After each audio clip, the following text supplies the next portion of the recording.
നമസ്കാരം കൂട്ടുകാരെ, 2023 പുറത്തിറങ്ങിയ രസകരമായൊരു ടർക്കിഷ് ചലച്ചിത്രം ഇൻ യുവർ ഡ്രീംസ്. വിശദമായ കഥയിലേക്ക് പോകുന്നതിനു മുമ്പ് സിനിമാ കഥകൾ കേൾക്കാൻ ഇഷ്ടപ്പെടുന്ന പുതിയ കൂട്ടുകാരുണ്ടെങ്കിൽ നമ്മുടെ ചാനൽ ഒന്ന് സബ്സ്ക്രൈബ് ചെയ്യണേ. കൂട്ടുകാർക്ക് ഷെയർ ചെയ്തു കൊടുക്കുകയും കമന്റ് ചെയ്യുകയും ലൈക്ക് ചെയ്യുകയും ചെയ്യൂ. നമുക്ക് നേരെ വിശദമായ കഥയിലേക്ക് കടക്കാം. കഥ ആരംഭിക്കുന്നത് എൻജിൻ എന്നു പേരുള്ള ഏറെ സമ്പന്നനായ ഒരു ബിസിനസ്സുകാരനെ പരിചയപ്പെടുത്തിക്കൊണ്ടാണ്. റിയൽ എസ്റ്റേറ്റിലും കൺസ്ട്രക്ഷൻ വർക്കിലുമായി വളരെ മികച്ചൊരു ബിസിനസ് ബാക്ക്ഗ്രൗണ്ടാണ് എൻജിനുള്ളത്.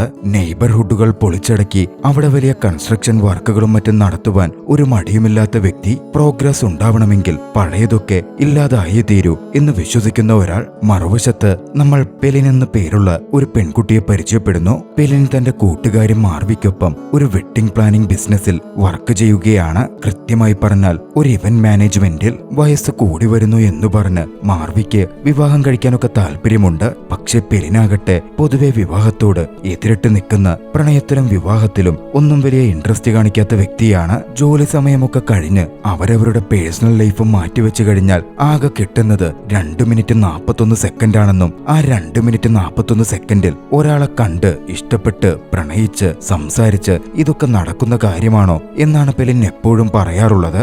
അന്നൊരു ദിവസം എൻജിൻ തന്റെ കൂട്ടുകാരൻ ഷീഹാനൊപ്പം ഒരിടത്തേക്ക് കാർ ഡ്രൈവ് ചെയ്ത് പോവുകയായിരുന്നു. ഷീഹാൻ ആ സമയം എൻജിനെടുക്കൽ എൻജിനും അവന്റെ ഗേൾഫ്രണ്ടുമായ ഏടയ്ക്കൊപ്പമുള്ള മിസ്അണ്ടർസ്റ്റാൻഡിങ്ങുകളെ പറ്റി ചോദിച്ചു. ഏട തുടർച്ചയായി എൻജിനെ കണക്ട് ചെയ്യാൻ ശ്രമിക്കുന്നുണ്ടെങ്കിലും എൻജിൻ അവളുടെ കോളൊന്നും അറ്റൻഡ് ചെയ്യാറുണ്ടായിരുന്നില്ല. തനിക്കെങ്ങനെ സിംഗിളായി തുടരാനാ ഇഷ്ടമെന്നും റിലേഷൻഷിപ്പ് വിവാഹത്തിലേക്കും അങ്ങനെ അടുത്ത ഘട്ടത്തിലേക്കുമൊന്നും തുടർന്നു കൊണ്ടുപോകാൻ താല്പര്യവുമില്ല എന്നൊക്കെ എൻജിൻ ഷേഹാനോട് പറയുകയാണ്. മറുവശത്ത് പെലിനും മാർവിയും അന്ന് അവരുടെ ജോലി സ്ഥലത്തേക്ക് വൈകിയായിരുന്നു എത്തിയത്. വന്നപാടെ മാനേജർ അവരെ എതിരിട്ടു. അവരോട് ദേഷ്യപ്പെട്ടു. ക്ലയന്റിന്റെ വെഡ്ഡിംഗ് പ്ലാനിൽ ഇന്റർഫിയർ ചെയ്തു എന്ന് പറഞ്ഞ് മാനേജർ പെലിനെ അന്ന് കണക്കിന് ശകാരിക്കുന്നുമുണ്ട്. ക്ലയന്റ് പറയുന്ന പോലൊക്കെ ചെയ്തില്ലെങ്കിൽ പെലിനെ പുറത്താക്കും എന്നൊക്കെ മാനേജർ ഭീഷണിപ്പെടുത്തുകയും ചെയ്തു. ശേഷം ജോലിയിൽ പ്രവേശിച്ച് ഓരോന്ന് ചെയ്തുകൊണ്ടിരിക്കെ മാർവി പെലിനെടുക്കൽ തങ്ങൾക്ക് പറ്റിയ പാർട്ട്ണറെ നോക്കുവാൻ വൈകിട്ട് ക്ലബിൽ പോയാലോ എന്ന മട്ടിൽ സംസാരിച്ചുകൊണ്ടേയിരുന്നു. മാർവിക്ക് വിവാഹം കഴിക്കണമെന്ന് അത്രയ്ക്ക് ആഗ്രഹിച്ചു നിൽക്കുകയാണ്. അന്ന് രാത്രിയിൽ മാർവിയും പെലിനും കൂടി അടുത്തുള്ള ഒരു പോഷ് റെസ്റ്റോറന്റിൽ പോയി. യാദൃച്ഛികം എന്ന വണ്ണം അതേ റെസ്റ്റോറന്റിലേക്ക് എൻജിനും സീഹാനും എത്തിച്ചേർന്നിരുന്നു. എൻജിന്റെ സുഹൃത്തായ എംറെ അതേ ഹോട്ടലിൽ ഹെഡ് ഷെഫായി ജോലി നോക്കുന്നുണ്ട്. അതുകൊണ്ട് തന്നെ എൻജിൻ അടുക്കളയിലേക്ക് കയറി ചെന്നു. പൊതുവെ കുക്കിങ്ങിലൊക്കെ വലിയ താല്പര്യമാണ് എൻജിനുള്ളത്. എംറയ്ക്കൊപ്പം അന്നൊരു ഡിഷ് തയ്യാറാക്കാൻ അവരും കൂടുകയാണ്. ഭാവിയിൽ സ്വന്തമായൊരു റെസ്റ്റോറന്റ് തുറക്കണം, അവിടെ എംറയെ ഹെഡ് ഷെഫായി നിയമിക്കണം എന്നൊക്കെ എൻജിന് വലിയ ആഗ്രഹവുമുള്ളതാണ്. മറുവശത്ത് മാർവിയും പെലിനും ക്ലബിൽ വന്ന് ഓരോന്ന് നോക്കി നിൽക്കാൻ തുടങ്ങി. 2 മിനിറ്റ് 41 സെക്കൻഡ് അല്ലേ, അതിനുള്ളിൽ ആരെയെങ്കിലും നമുക്ക് കണ്ടുകിട്ടും എന്ന് മാർവി ഇങ്ങനെ വെറുതെ പെലിനെ കളിയാക്കി പറയുന്നുണ്ട്. പക്ഷെ അവർക്കടുത്തേക്ക് വന്നത് മുതിർന്ന 2 ആളുകളായിരുന്നു. തങ്ങളെ സമീപിക്കുന്നത് പയ്യന്മാരൊന്നുമല്ലല്ലോ, ഈ കിളവന്മാരാണല്ലോ എന്ന് കരുതി അവർ അവിടെ നിന്ന് അവരെ ഒഴിവാക്കി രക്ഷപ്പെടാൻ ശ്രമിക്കുകയാണ്. ഒരു ഘട്ടത്തിൽ അതിനുവേണ്ടി അവർക്ക് ക്ലബിന്റെ ഒരു ഭാഗത്തുള്ള കിച്ചണിലേക്കും കയറി ചെല്ലേണ്ട വരുന്നു. അങ്ങോട്ടേക്ക് കയറി ചെല്ലുന്ന അവർ എൻജിനെയും എംറയെയും പരസ്പരം എതിരിട്ട് കാണുകയാണ്. പുറത്തേക്കുള്ള വഴിയെവിടെ എന്നവർ അവരോട് തിരക്കുന്നു. ഇരു കൂട്ടരും ഒരേ സമയം അങ്ങോട്ടും ഇങ്ങോട്ടും നോക്കി നിന്നേ പോകുന്നുണ്ട്. കൃത്യം 2 മിനിറ്റ് 41 സെക്കൻഡ് ആവുന്നതിനു മുമ്പ് അവരതാ കണ്ടുമുട്ടിയിരിക്കുന്നു. പിറ്റേന്ന് പുലർച്ചെ എൻജിൻ കണ്ണു തുറക്കുകയാണ്. കണ്ണു തുറക്കുമ്പോൾ അവന്റെ തൊട്ടടുത്ത് കിടക്കയിൽ പെലിൻ കിടന്നുറങ്ങുന്നുണ്ട്. ഒരു നിമിഷം അവൻ ഞെട്ടിത്തെറിച്ചു. പെലിനും ഞെട്ടിത്തെറിച്ചു നിന്നു. അവരെങ്ങനെ ഒന്നിച്ച് അവിടെ വന്നു എന്നവർക്ക് മനസ്സിലാകുന്നേ ഉണ്ടായിരുന്നില്ല. മാത്രമല്ല ഇരുവരുടെയും കയ്യിൽ വെഡ്ഡിംഗ് റിംഗും അണിയിക്കപ്പെട്ടിട്ടുണ്ട്. തങ്ങളിപ്പോ വിവാഹം കഴിച്ചു എന്നും ഞെട്ടലോടെ അവർ ഓർത്തു. നോക്കുമ്പോ അവർ തങ്ങിയിരിക്കുന്ന റൂമോ വീടോ അവർക്കൊരു പരിചയവുമില്ല. വിവാഹമേ കഴിക്കില്ല എന്ന് പറഞ്ഞ 2 പേരാണല്ലോ. അതുകൊണ്ട് ഇരുവരും വല്ലാതെ പാനിക്കാവുകയും പരസ്പരം കുറ്റപ്പെടുത്തി നിൽക്കുകയും ചെയ്യുന്നുണ്ട്. ആ സമയത്താണ് കോളിംഗ് ബെൽ മുഴങ്ങുന്നത്. എൻജിൻ പുറമേ ചെന്ന് വാതിൽ തുറന്നതും അവിടുത്തെ കെയർ ടേക്കറായിരുന്നു കോളിംഗ് ബെൽ അടിച്ചിരുന്നത്. എൻജിന്റെ ഭാര്യ പെലിൻ ഓർഡർ ചെയ്ത ഭക്ഷണമാണ് എന്ന് പറഞ്ഞ ഭക്ഷണ പൊതികൾ അദ്ദേഹം എൻജിന് കൈമാറി. തങ്ങൾ വിവാഹിതരാണോ, ഇതാരുടെ വീടാ എന്ന മട്ടിൽ എൻജിൻ ചോദിച്ചപ്പോ അതവരുടെ വീടാണെന്നും അവർ ഭാര്യ ഭർത്താക്കന്മാരാണെന്നും അയാളിൽ നിന്ന് മറുപടി കിട്ടുകയാണ്. അകത്തുള്ള വെഡ്ഡിംഗ് ഫോട്ടോയിലേക്കും അയാൾ വിരൽ ചൂണ്ടി. വീടിനകത്തുള്ള ഫോട്ടോ കാണുന്നതും ഒന്നടങ്കം പെലിനും എൻജിനും ഞെട്ടുന്നുണ്ട്. അവരുടെ വിവാഹ ഫോട്ടോവായിരുന്നു അത്. വീടിനുള്ളിലെ വസ്തുക്കളിൽ നോക്കുന്ന ഇരുവരും തങ്ങളുടെ സാധനങ്ങളൊക്കെ അവിടെയുണ്ട് എന്നതിൽ അതിശയിക്കുന്നു. ഈ കൂട്ടത്തിൽ 2 കൊല്ലങ്ങൾക്ക് മുമ്പ് തനിക്കൊരു ആക്സിഡന്റ് സംഭവിച്ചിട്ടുണ്ട് എന്ന കാര്യവും എൻജിൻ തിരിച്ചറിയുന്നുണ്ട്. 2 കൊല്ലത്തിനിപ്പുറമാണ് മാത്രമാണ് തങ്ങളുള്ളത് എന്നവർ സംസാരിക്കുമ്പോൾ മനസ്സിലാക്കുന്നു. ഇരുവർക്കുമുള്ള ഒരേ ഒരു ഓർമ്മ 2 കൊല്ലം മുമ്പ് കിച്ചണിൽ വെച്ച് അവർ പരസ്പരം കണ്ടതാണ്. അതിനിപ്പുറം 2 കൊല്ലം എന്തു നടന്നു എന്നവർക്കൊരു പിടുത്തവുമില്ല. പെലിൻ തന്റെ അമ്മയ്ക്ക് ഫോൺ ചെയ്തു നോക്കി. ആ സമയം അവർ മാരീഡാണെന്ന കാര്യം പെലിന്റെ പാരന്റ്സും ഉറപ്പിക്കുകയും എഞ്ചിനെ ചോദിക്കുകയും ചെയ്യുന്നുണ്ടായിരുന്നു. പെലിനും എഞ്ചിനും ആകെ കൺഫ്യൂസ്ഡ് ആവുകയാണ്. എഞ്ചിൻ തന്നെ ചതിച്ച് കല്യാണം കഴിച്ചതാണ് എന്ന് പെലിനും, പെലിൻ തന്റെ പൈസയൊക്കെ കണ്ട് കൂടെ കൂടി എങ്ങനെയോ വിവാഹം കഴിച്ചതാണ് എന്ന് എഞ്ചിനും ചിന്തിക്കുന്നു. ഇരുവർക്കുമിടയിൽ വാക്കുതർക്കം പോലും ഉണ്ടാകുന്നുണ്ട്. വിവാഹമേ വേണ്ടെന്ന് വെച്ചിരുന്ന അവർക്ക് ഒരു കാര്യം മാത്രം വല്ലാതെ ഉറപ്പുണ്ടായിരുന്നു, എത്രയും വേഗം ഡിവോഴ്സ് ചെയ്യണം. മാത്രമല്ല എങ്ങനെയാണ് അവർ കണ്ടതെന്നും വിവാഹം കഴിച്ചതെന്നും ഒക്കെ അവർക്ക് മനസ്സിലാക്കുകയും വേണം. എന്തായാലും അതൊക്കെ പറഞ്ഞ് തീരുമാനിച്ച് ഇരുവരും വീട്ടിൽ നിന്ന് പുറത്തു വരുന്നു. ജോലിക്ക് പോവാനായി പുറത്തേക്കിറങ്ങുന്നത്. പുറത്തെത്തിയപ്പോ എഞ്ചിൻ ഒന്നുകൂടി ഞെട്ടിപ്പോകുന്നുണ്ട്. കാര്യം ലക്ഷറി കാറുകളിൽ സഞ്ചരിച്ചിരുന്ന അവൻ ഇപ്പോൾ അതൊന്നും യൂസ് ചെയ്യുന്നില്ലത്രേ. ഉപയോഗിക്കുന്നത് ഒരു സൈക്കിളാണ്. കെയർടേക്കറായിരുന്നു അത് പറഞ്ഞത്. മറുവശത്ത് പെലിനാകട്ടെ അവളുടെ കാറുമുണ്ട്. പെലിൻ ശേഷം തന്റെ ജോലി സ്ഥലത്തേക്ക് എത്തുകയാണ്. ഇവന്റ് കമ്പനിയിലേക്ക് എത്തിയ അവൾ മാനേജർ അവളെ ട്രീറ്റ് ചെയ്യുന്നതൊക്കെ കണ്ട് അക്ഷരാർത്ഥത്തിൽ അതിശയപ്പെടുന്നു. എന്താണ് ഈ മാറ്റമെന്ന് അവൾക്ക് മനസ്സിലാകുന്നില്ല. പിന്നെ മാർവി അങ്ങോട്ടേക്ക് എത്തുമ്പോഴാണ് പെലിന് കാര്യങ്ങൾ മനസ്സിലാകുന്നത്. നിലവിൽ ആ ഇവന്റ് കമ്പനിയുടെ മാനേജർ മാർവിയാണ്. പഴയ മാനേജർ അവിടുത്തെ ഒരു എംപ്ലോയി മാത്രമാണിപ്പോൾ. ആ ഇവന്റ് കമ്പനിയുടെ ഓണറാകട്ടെ പെലിനായിരുന്നു. എഞ്ചിനാണ് അത് അവൾക്കായി വാങ്ങിക്കൊടുത്തത്. കഴിഞ്ഞ 2 കൊല്ലത്തിനുള്ളിൽ അവരുടെ ആ ഇവന്റ് കമ്പനി വളർന്ന് ഇപ്പോൾ നല്ല നിലയിൽ എത്തിയിരിക്കുന്നു. മറുവശത്ത് തന്റെ ഓഫീസിലേക്ക് എത്തിയ എഞ്ചിന് വല്ലാത്ത ഷോക്കായിരുന്നു അനുഭവപ്പെട്ടത്. ആ കമ്പനി ഇപ്പോൾ എഞ്ചിന്റേതല്ല. എഞ്ചിൻ ആ കമ്പനി മുഴുവനായും തന്റെ ബിസിനസ് പാർട്ട്ണറും ബെസ്റ്റ് ഫ്രണ്ടുമായ ഷീഹാന് വിറ്റിരിക്കുന്നു. അത് ഉൾക്കൊള്ളാൻ പറ്റാതെ ഷീഹാൻ തന്നെ ചതിച്ച് തന്റെ അനുവാദമില്ലാത്ത ബിസിനസ് കൈവശപ്പെടുത്തിയതാണ് എന്നൊക്കെ ദേഷ്യത്തിൽ ഷീഹാന്റെ മുറിയിലേക്ക് കടന്നു ചെന്ന് എഞ്ചിൻ ആരോപിക്കാൻ തുടങ്ങി. ഷീഹാൻ അതിനെയൊക്കെ എതിർത്തു. എഞ്ചിൻ പൂർണ്ണ മനസ്സോടെ ഇത് തനിക്ക് വിൽക്കുകയായിരുന്നു എന്നവനെ പറഞ്ഞ് മനസ്സിലാക്കാൻ ശ്രമിച്ചു. ആക്സിഡന്റിന് ശേഷം നീ ഇപ്പൊ ഒരുപാട് മാറിയിട്ടുണ്ട് എന്നും അയാൾ പറയുന്നുണ്ടായിരുന്നു. ഒന്നും പോരാത്തതിന് എഞ്ചിന്റെ പഴയ ഗേൾഫ്രണ്ട് ഏഡ ഇപ്പോൾ ഷീഹാന്റെ ഭാര്യയുമാണ്. നെയ്ബർഹുഡ് പൊളിച്ച് വലിയ കൺസ്ട്രക്ഷൻ നടത്താനുള്ള നമ്മുടെ തീരുമാനമൊക്കെ വേണ്ടെന്ന് വെച്ച് നീ പ്രൊജക്ട് വിട്ടൊഴിഞ്ഞ് യഥാർത്ഥ പ്രണയം കണ്ടെത്തി എന്ന് പറഞ്ഞ് പെലിനൊപ്പം മൂവ് ഔട്ട് ചെയ്യുകയായിരുന്നു എന്ന് ഷീഹാൻ എഞ്ചിനോട് വിശദീകരിച്ചു പറഞ്ഞു. നീ ഇപ്പോൾ നിന്റെ കൂട്ടുകാരൻ എംറയ്ക്കൊപ്പം ഒരു റെസ്റ്റോറന്റ് നടത്തുന്നുണ്ട് എന്നും വ്യക്തമാക്കിയ ഷീഹാൻ റെസ്റ്റോറന്റിന്റെ അഡ്രസ്സും അവന് പറഞ്ഞുകൊടുത്തു. എഞ്ചിൻ നേരെ ഷീഹാൻ പറഞ്ഞ റെസ്റ്റോറന്റിലേക്ക് ചെന്നു. അവിടെ ഹെഡ് ഷെഫായി എംറെ ഉണ്ടായിരുന്നു. എംറെ എഞ്ചിനോട് സംസാരിക്കാൻ തുടങ്ങി. താൻ പുതിയൊരു സൂപ്പ് ഉണ്ടാക്കിയിട്ടുണ്ടെന്നും എഞ്ചിനത് രുചിച്ച് അതെങ്ങനെയുണ്ടെന്ന് പറയാനും വരുന്ന പാർട്ടിക്ക് വേണ്ടി താനത് തയ്യാറാക്കിയതാ എന്നും അവൻ വിശദീകരിക്കുന്നുണ്ടായിരുന്നു. എന്ത് പാർട്ടിയാണ് എന്നൊന്നും എഞ്ചിനപ്പോ മനസ്സിലാകുന്നില്ല. പിന്നാലെ എഞ്ചിന്റെ അവസ്ഥ എംറ മനസ്സിലാക്കുകയാണ്. എഞ്ചിനെന്തോ മെന്റൽ ഇൽനെസ് പറ്റിയിരിക്കുന്നതാ. ഒരു തെറാപ്പിസ്റ്റിനെ കൺസൾട്ട് ചെയ്യാൻ എംറ ഉപദേശിക്കുന്നു. പിന്നാലെ എഞ്ചിൻ പെലിനെ വിളിച്ച് കാണണമെന്ന് പറയുകയാണ്. ഇരുവരും ഒരു കഫേയിൽ വെച്ച് മീറ്റ് ചെയ്തു. പെലിനെ സംബന്ധിച്ച് ജീവിതത്തിൽ വരുന്ന മാറ്റങ്ങൾ വളരെ പോസിറ്റീവ് ആണെങ്കിൽ എഞ്ചിനൊക്കെ തിരിച്ചായിരുന്നു അനുഭവപ്പെട്ടത്. പെലിൻ എഞ്ചിൻ തനിക്ക് വേണ്ടി ചെയ്തു തന്ന കാര്യങ്ങൾക്ക് അവനോട് നന്ദി പറഞ്ഞു. എഞ്ചിനാകട്ടെ തനിക്ക് എങ്ങനെയും തന്റെ പഴയ ജീവിതത്തിലേക്ക് തിരിച്ചു പോകണം എന്നായിരുന്നു ആവശ്യപ്പെട്ടത്. ഇരുവരും അങ്ങനെ ഒന്നിച്ച് ഒരു തെറാപ്പിസ്റ്റിന്റെ അടുത്ത് പോകാൻ തീരുമാനിക്കുന്നു. തെറാപ്പിസ്റ്റിനോട് കാര്യങ്ങൾ അവർ വിശദമായി പറയുന്നുണ്ട്. രാത്രി ഉറങ്ങി എഴുന്നേറ്റപ്പോഴാ ഇങ്ങനെ മാറിയതെന്നും തങ്ങൾക്ക് ചുറ്റിലുള്ള എല്ലാവരും ഈ 2 കൊല്ലത്തെ ഓർമ്മകൾ കൊണ്ടു നടക്കുന്നുണ്ടെന്നും തങ്ങൾ 2 പേർക്കും മാത്രമാണ് ഇതൊന്നും സംഭവിക്കാത്ത പോലെ തോന്നുന്നത് എന്നും അവർ വിശദീകരിക്കുന്നു. അത് കേട്ടതും പ്രശ്നം അവരുടേത് മാത്രമായിരിക്കും, എല്ലാവരും ഒരുപോലെ നുണ പറയില്ലല്ലോ, അതുകൊണ്ട് നിങ്ങളുടെ ഓർമ്മകൾ വീണ്ടെടുക്കാൻ നിങ്ങൾ ശ്രമിക്കുകയാ വേണ്ടത് എന്ന് തെറാപ്പിസ്റ്റ് ഉപദേശിക്കുന്നു. നിങ്ങൾ പരസ്പരം ഇഷ്ടപ്പെടാൻ ശ്രമിക്കുകയും നിങ്ങളുടെ കൂട്ടത്തിലുള്ള പ്രിയപ്പെട്ടവരൊക്കെ ഉണ്ടല്ലോ അവരിൽ നിന്നും നിങ്ങളെപ്പറ്റിയുള്ള ഓർമ്മകൾ കളക്ട് ചെയ്യാൻ ശ്രമിക്കുകയും ചെയ്ത നിങ്ങൾക്ക് തന്നെ ഒരു ധാരണ കിട്ടും എന്നും അയാൾ പറയുന്നുണ്ട്. ഇരുവരും അന്ന് പുറത്തേക്കിറങ്ങി വരികയാണ്. പെലിന് ഡയറി എഴുതുന്ന സ്വഭാവമുണ്ട്. കഴിഞ്ഞ 2 കൊല്ലത്തെ സംഭവങ്ങൾ അവളുടെ ഡയറിയിലുണ്ടാകും. അതുകൊണ്ട് ഡയറിയിൽ നോക്കിയാൽ എന്തെങ്കിലും കാര്യങ്ങളൊക്കെ കിട്ടും എന്ന് പെലിൻ പറയുമ്പോ എഞ്ചിനും അത് നോക്കുവാൻ തയ്യാറാകുന്നു. ഡയറിയിൽ എഴുതിയിരിക്കുന്ന കാര്യങ്ങളിൽ എന്തെങ്കിലുമൊക്കെ ഒന്ന് പ്രവർത്തിച്ചു നോക്കിയാൽ ഓർമ്മകൾ തിരിച്ചു വന്നാലോ എന്ന തരത്തിൽ അവരത് പരീക്ഷിക്കാൻ ശ്രമിക്കുകയാണ്. ആ ഡയറിയിൽ ഉള്ളതിൻ പ്രകാരം അവരുടെ ഫസ്റ്റ് റൊമാൻറ്റിക് എൻകൗണ്ടർ സംഭവിച്ചത് അവർ ഒന്നിച്ച് സിനിമ കാണാൻ പോയപ്പോഴായിരുന്നു. സെക്കൻഡ് എൻകൗണ്ടർ ആകട്ടെ ബീച്ചിൽ വെച്ച് അവരൊന്നിച്ച് ഡാൻസ് ചെയ്തതും സംസാരിച്ചതും ഒക്കെയായിരുന്നു. അവരതൊക്കെ ശ്രമിച്ചു നോക്കിയെങ്കിലും ഇരുവർക്കും പരസ്പരം ഉൾക്കൊള്ളാനോ പ്രവൃത്തികൾ അംഗീകരിക്കാനോ പറ്റുന്നുണ്ടായിരുന്നില്ല. അവരുടെ ഓർമ്മകളും തിരികെ വന്നില്ല. ഇങ്ങനൊക്കെ ചെയ്തുകൊണ്ടിരുന്ന ഇതിനൊരു സൊല്യൂഷനൊന്നും ഉണ്ടാവില്ല എന്ന് പെലിൻ പറയുമ്പോൾ നമുക്കിടയിൽ എന്തൊക്കെയോ സ്പെഷ്യൽ മൊമെന്റ്സ് ഉണ്ടാകും എന്ന് എൻജിൻ തറപ്പിച്ച് പറയുന്നുണ്ട്. ഡയറി പ്രകാരം അവർ ഏറെ അടുത്തത് എൻജിൻ പെലിനെ അടുത്തുള്ള നെയ്ബർഹുഡിലേക്ക് കൂട്ടിക്കൊണ്ടു പോയപ്പോഴാണ് എന്ന് വ്യക്തമാകുന്നുണ്ടായിരുന്നു. അവർ അങ്ങോട്ടും പോയി നോക്കി. പക്ഷെ അവിടെ എത്തുമ്പോൾ പഴയ നെയ്ബർഹുഡ് ഒന്നുമില്ല. കാണുന്നത് അമ്പര ചുംബികളായ കെട്ടിടങ്ങളാണ്. നെയ്ബർഹുഡ് പൂർണ്ണമായും മാറിമറിഞ്ഞിരിക്കുന്നു. അത് കണ്ട് പെലിൻ സങ്കടപ്പെടുന്നുണ്ട്. അവിടുള്ള ജനങ്ങളുടെ ഓർമ്മയും മെമ്മറീസും അവർക്ക് പ്രിയപ്പെട്ട ഇടങ്ങളുമൊക്കെ ഇല്ലാതായിരിക്കുന്നു.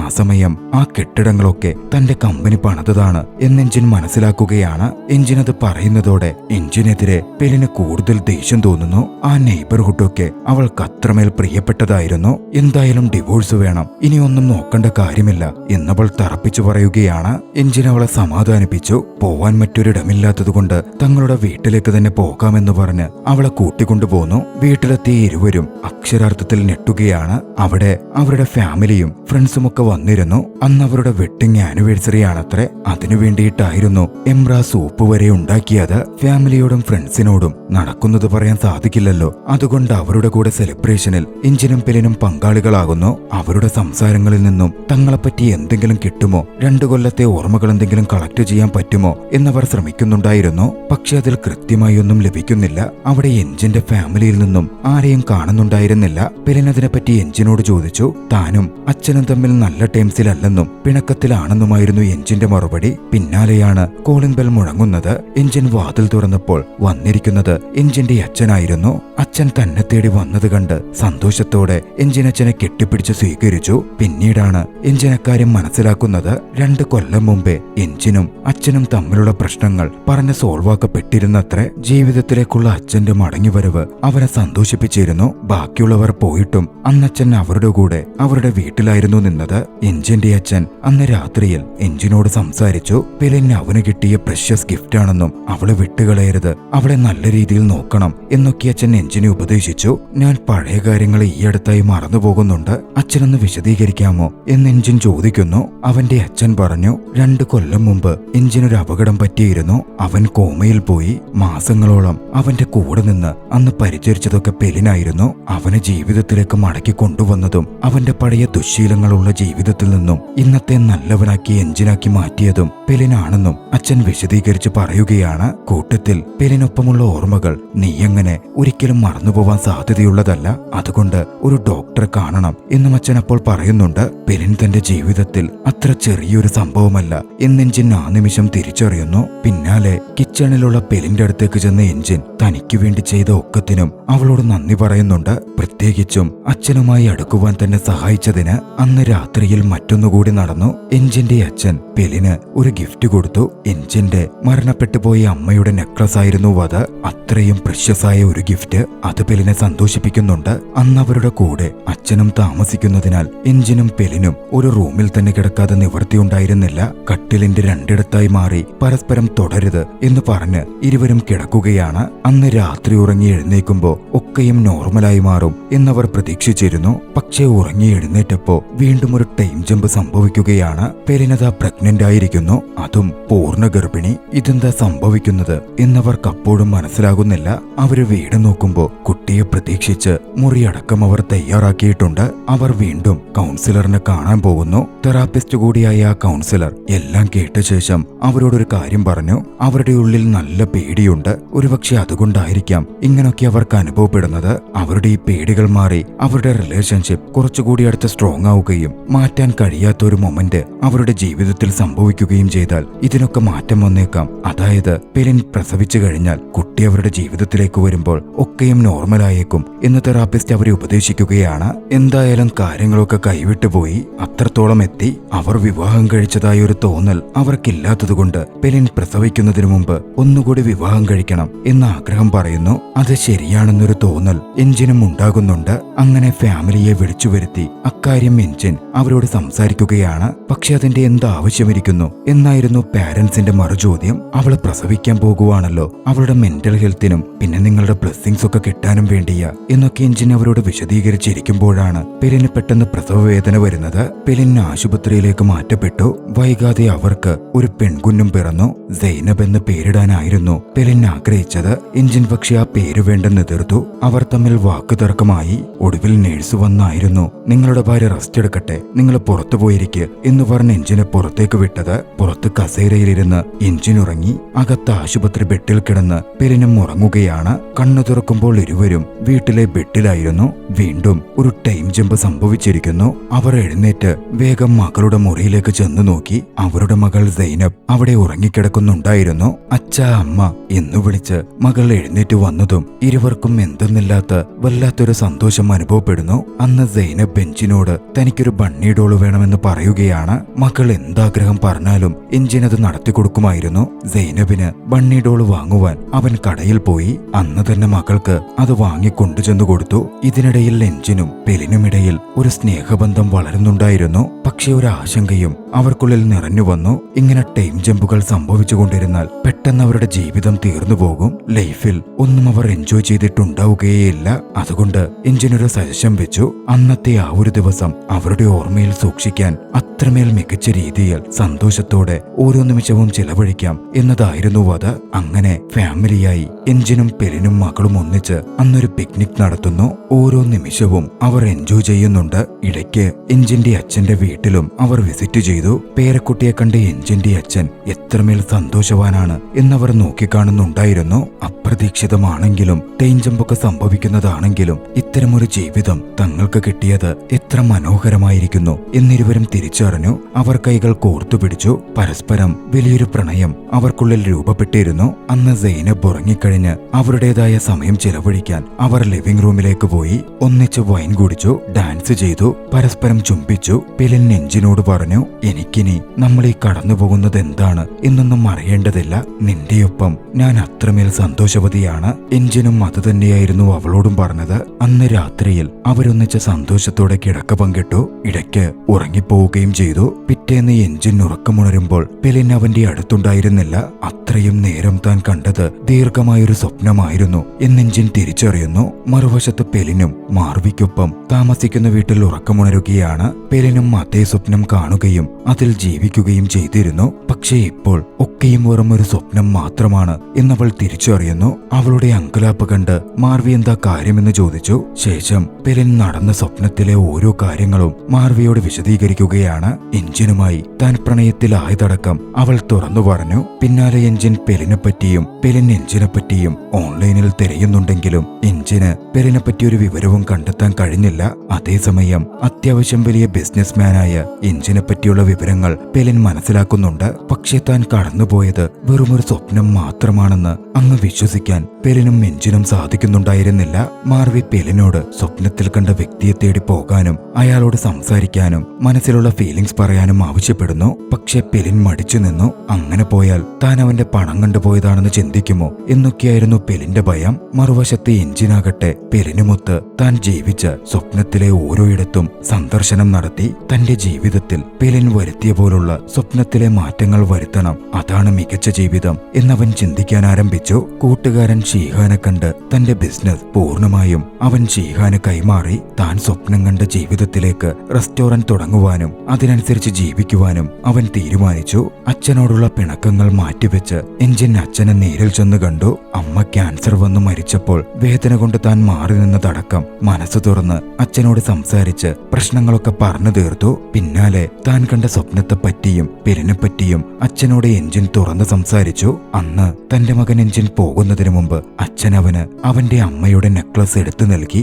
നിന്റെ ഫ്യൂച്ചർ വൈഫിന് ഇത് സമ്മാനമായി കൊടുക്കണം എന്നാവശ്യപ്പെട്ടു. തന്റെ കാറ് വിറ്റ് എഞ്ചിൻ ഒരു സൈക്കിൾ വാങ്ങി. സൈക്കിളുമായി സ്വപ്നത്തിൽ കണ്ട വീട് കാണുവാൻ എഞ്ചിൻ അങ്ങോട്ടേക്ക് ചെന്നു. മറുവശത്ത് പെലിനാകട്ടെ അതേ വീട് കാണുവാൻ എത്തിയിരുന്നു. അത്തരമൊരു വീടുള്ളതാണ് എന്ന് നേരിൽ കണ്ടവർ ഉറപ്പിക്കുന്നു. പിന്നീട് എഞ്ചിൻ ഒരു കോൾ വരികയാണ്. അവന്റെ ഗേൾഫ്രണ്ടായ ഏടയിൽ നിന്നായിരുന്നു അത്. റിലേഷൻഷിപ്പ് കൗൺസിലറിന്റെ അടുത്ത് തങ്ങൾക്കൊരു അപ്പോയിന്റ്മെന്റ് ഉണ്ട് എന്നേട എഞ്ചിനോട് പറഞ്ഞു. വൈകിട്ട് എഞ്ചിൻ ഏടയ്ക്കൊപ്പം കൗൺസിലറുടെ അടുത്തെത്തുകയാണ്. സ്വപ്നത്തിൽ കണ്ട അതേ കൗൺസിലറായിരുന്നു അത്. ഏടയ്ക്കൊപ്പം ഒന്നിച്ച് മുമ്പോട്ടു പോകുവാൻ സാധിക്കില്ല എന്ന് തീർത്തു പറഞ്ഞ എഞ്ചിൻ സ്വപ്നത്തിൽ താൻ കണ്ട പെൺകുട്ടിയുമായി താൻ പ്രണയത്തിലാണ് എന്നും അവിടെ വെച്ച് ഉറപ്പിച്ചു പറയുകയാണ്. അത് കേട്ട് ദേഷ്യം പിടിച്ച ഏട അവിടെ നിന്നിറങ്ങിപ്പോകുന്നുണ്ട്. ഏടയെ കാര്യം പറഞ്ഞ് മനസ്സിലാക്കുവാൻ എഞ്ചിൻ പുറത്തേക്ക് ഇറങ്ങിച്ചെന്നു. ഇതേ സമയം മറുവശത്ത് പെലിൻ അങ്ങോട്ട് നടന്നു വരുന്നുണ്ടായിരുന്നു. എഞ്ചിനും ഏടയും സംസാരിക്കുന്ന കണ്ടതും അവർ കപ്പിൾസാണ്, സ്വപ്നം തനിക്ക് മാത്രമേ സംഭവിച്ചിട്ടുള്ളൂ